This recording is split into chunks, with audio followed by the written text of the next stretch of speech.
everyone, and welcome. FDA has authorized many different tests for detection of SARS-CoV-2 virus during the current COVID-19 crisis. And I have covered several of these tests in earlier videos. You can find those videos on my YouTube channel. But in this video, I'm going to focus on one test that just got authorized by the FDA. And I think it's just absolutely fantastic news because it is the first ever test that utilizes next generation sequencing, not only to detect the virus, but also give us a lot of these genomic sequences for the viruses on a very massive scale. And the reason it's important is because it can help us track how this virus is spreading throughout the population. So I'm going to focus on this particular test in this video, go over some of the few performance characteristics of this particular test, but really talk about how it can help us manage the COVID-19 disease in a very nice way. So let's look into this. This test is called the Illumina COVID-Seq test. This is from a company called Illumina, a well-known name in medical diagnostics. And it uses the next generation sequencing for the detection of SARS-CoV-2 RNA using their NovaSeq 6000 system. The EUA was granted on June 9, 2020, so it's very recent.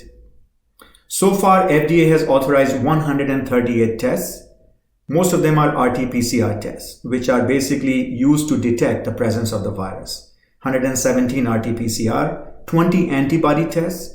Antibody tests are also called serological tests, and they detect if a person has had that infection and now they have antibodies or not. And only one antigen test has been authorized. I have covered these in my previous videos, and as I said before, you can find them on my YouTube channel. So let's look at this first ever molecular diagnostic test with sequencing. The authorized indication is sequencing based qualitative detection of SARS-CoV-2 RNA. That's the authorized indication. But for research purposes, we have now the potential to, on a very massive scale, create the entire genomic sequence of the SARS-CoV-2 virus. Here is a very high level workflow. Similar to the RT-PCR test, you basically extract the RNA, you create the complementary DNA, and then you amplify those cDNAs molecules. But now the difference here is that you build a library and you sequence that library using the Illumina system. You analyze the data to see if the SARS-CoV-2 is present or not. So here's the performance characteristics. Based on 98 targets, it utilizes 98 targets, and that makes it a little bit more sensitive than other tests because it can keep track of all the changes going on in the virus. Very high throughput, over 3,000 results in just a matter of 12 hours. And again, we are not talking about just the presence of the virus or not. We are talking about the entire sequence. It has 11 internal controls and very good clinical agreement based on the data that is provided by the company in their instruction for use. 98% positive agreement and 97% negative agreement. So these are very good numbers. So let's talk about how it can help us. We know this virus is mutating, and according to some estimates, it mutates every 15 days. And these are small changes. As the virus is making copies inside a host body, it goes through some errors. They are not necessarily indicative of risky mutations that can cause more disease or become more infectious. These are minor changes, but think of it as the potential now to be able to trace these mutations because these are markers. So here are 4 examples, A, B, C, D. And the colored diamonds are basically mutations in the genetic sequence. So using this information, scientists can build what they call a phylogenetic tree to find similarities and differences to figure out where those mutations might have originated. This comes from an article from National Geographic, and I highly recommend that. I've posted that article on my LinkedIn feed.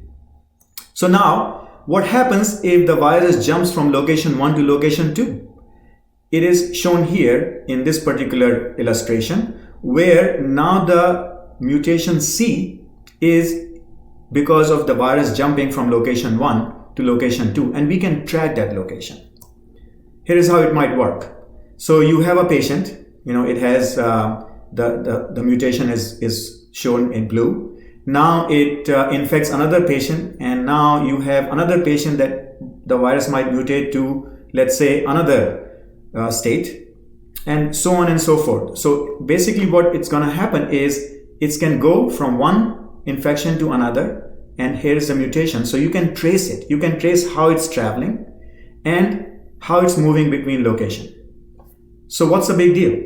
When you do it on a massive scale, which is what is done in this simulation, over 1,000 genetic sequences were analyzed. This is data from NextStrain. Again, highly recommended you take a look at it. There's actually an interactive video, a simulation that you can see. And all these small dots are mutations observed in different locations shown in this chart. So there is actually a simulation which shows how the virus spread from one location to another by tracking these mutations. So that's how you can keep track of how the virus is spreading and how it is changing along the way. So as you can see, this is very powerful technology, big data, very powerful, and it can help us track how the virus is evolving and how it is spreading from one location to another.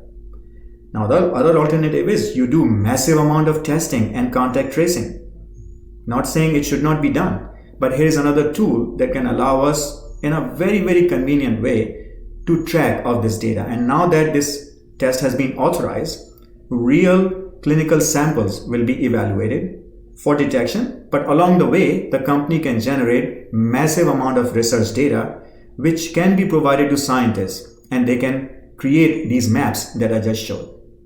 So exciting development. I'm particularly very excited about this, and I hope to see more data come out that can help us track this virus and fight this disease.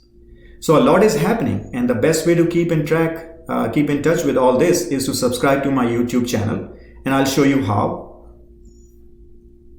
You can go to my YouTube channel and subscribe, or you can follow me on LinkedIn, because whenever I post a video like this, I also give you a link to come back to my YouTube channel.